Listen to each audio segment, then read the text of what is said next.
What is up, YouTube people? This is Reese from C-Man coming out with Fairy Tail 350 review, Grey versus Doriate. So you know what? Best way to summarize this chapter is pretty simple, you know? It's just basically Doriate the Berserker, because seriously, this guy just went nuts. You know, it's like straight away from the very beginning, he let out some massive screen turning everyone into a child. And just from the way he did this, it just seems like he's completely out of control, because obviously before he had more like kind of pinpoint accuracy. It's like, okay, I'm going to turn you into a child, now I'm going to turn you into a child. But this one is just like, yeah, screw it, everyone in my radius is going to turn into a child, you know? So yeah, it seems like he hasn't really got too much sense, so he only just wants to destroy exactly what is in front of him. So too bad for Grey, because obviously Grey is the one in front of him, and obviously he's now in a child state, so he's kind of a bit more screwed anyway. But yeah, there's actually kind of a few comedic moments, obviously, from everyone being turned into a child. You know, you have like Lucy and Flair, they're sitting there like complimenting each other. It's like, oh, you look so cute as a child. Oh no, you look so cute too. Bit of lesbian action going on there. You got Wendy. She obviously got turned even further into a kid. Now this one here was a bit little, like, kind of weird, because obviously Wendy, she's like what, 13, 14, something like that. And then so the child's like regression. How old does she become? She looked like she's about what, 4, 5? It's kind of weird considering how like when Natsu and that lot, they got turned back, it looks like they're about 6, 7 or 8, something like that. You know, that like age range. So for Wendy to get turned even further into a child is kind of weird. You know, you'd expect her to be like in a baby state, not in a toddler state. But yeah, also, you know, Happy and Carla, they got turned into little kitten forms. So that means they can't really fly too well. And funny enough is Minerva, when she got turned into a child, she just looks so innocent. You know, you'd never expect someone that looks like that to turn out to be a crazy psycho bitch that she is.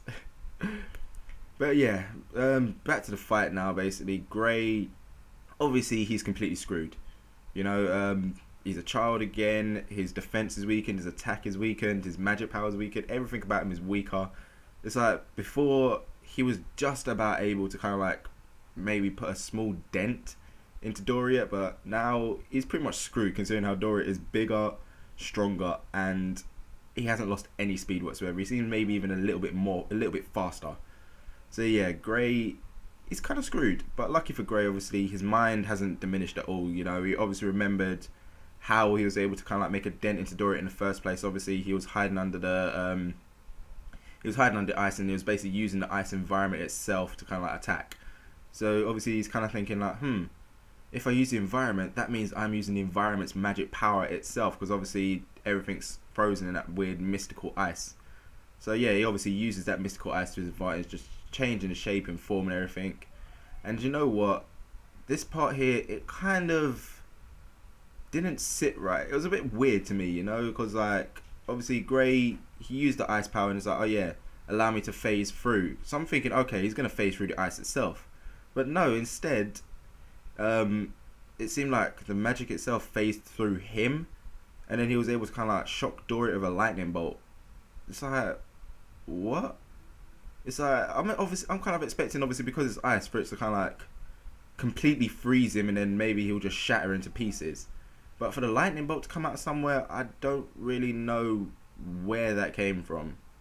You know, if you guys kind of understood it a bit better, you know, let me know in the comments below, because I can't really get my head around what exactly happened there. It was a bit confusing. But anyway, after all that, Doriate's defeated, everyone turns back into original forms, and then Doriate, begins to kind of like, he obviously turned back, and then he begins to kind of like talk about the gates of hell being opening. I'm not really too sure what the heck is going on about with that, but then before he could kind of like finish his sentence, which would have cleared a hell of a lot more up, that weird one-eyed thing which Happy and Carla were scared of, which obviously the succubus eye guys flew in on, it came down, ate Doriate, so he's dead pretty much. And obviously that's right before he got to talk about the gates of hell. So what the hell are the gates of hell? What does it actually mean? Is that like where Zereth gets his power from? Is he drawing his power from the great gates of hell itself? That's how he's able to create like Deloria, and how all, and maybe like even he didn't actually create Deloria, he just released him. So is that kind of like where all his power comes from? He doesn't actually kind of make anything like demon like or anything, he just acquires it from hell. I don't know, little speculations and theories. But yeah, does this obviously kind of like tie into why the village itself is frozen? Because obviously Flair, she did, the village was fine like when she left and everything, and it doesn't seem like she left that long ago. So maybe the whole gates of hell opening was what caused this. I don't know.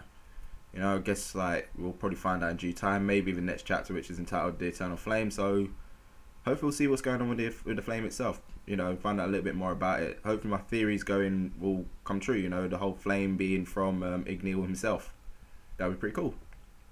So yeah, that about wraps it up for this review, guys. I thought it was a decent chapter. You know, a little bit anticlimactic. You know, I would have enjoyed it to last a little bit longer, but what can you say? You know, it's fairy tale. It's kind of known for short, little, quick battles. So yeah, you know the usual, guys. Let me know what you thought of this chapter in the comments below. If you enjoyed the video, give it a little thumbs up, really does help, and check out the channel for more content. So I'll see you soon.